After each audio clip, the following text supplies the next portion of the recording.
Counter-protesters outnumbered the Proud Boys today, who were set to rally at Ah-Nab-Awen Park in downtown Grand Rapids, but only a handful of supporters from that far-right group showed up.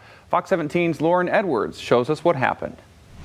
I chose to be out here because I need to stand up against hate and say that, again, hate has no home in Grand Rapids. About 100 people showed up late Saturday morning at Ah-Nab-Awen Park along the Grand River and downtown Grand Rapids to send a message to the Proud Boys, the white nationalist group allegedly planning a rally in the park set to begin at noon. So it's important to me that I come here and I represent my people and that we defend our sacred land, right, against racism and fascism and neo-Nazi white supremacy. That's exactly what the Proud Boys are.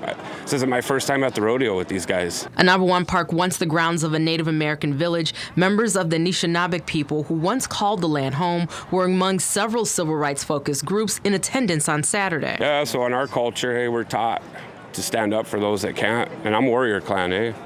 That's my job to do this. It's my job to help protect our community and organize and teach people to think outside the box. This is from the group called Socialist Alternative took the lead in organizing Saturday's counter-protest efforts. I want them to know that they are not welcome in our communities, that we think that they stand for hate, that they're anti-democratic. The day remained calm with no sight of anyone associated with the Proud Boys until about 12:30 p.m. when a man in a Proud Boys shirt and two others showed up near the park's entrance. Questions, guys? I'm not really associated with anyone. I'm an advocate for, like, I think, you know, the biggest problem we have in our country today is that, you know, we have these two opposing, clashing sides that can never get along. The two men willing to speak to the media said they were not members of the group themselves, but just wanted to hear the group out if they showed up. We have to understand each other to find a middle ground. There's no, like, look around. This isn't okay. We cannot be talking to these Nazis here. We just can't.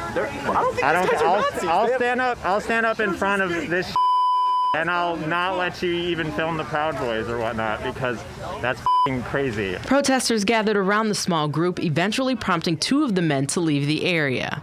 These guys shouldn't be heard. They want to kill people. They want to kick out any non-native person from our country. They're about white supremacy. This is not what our country was founded on, and that's why I'm here to show with overwhelming force that we do not accept their message. Lauren Edwards, Fox 17 News. Those counter-protesters were out there from about 10 in the morning until 3 this afternoon.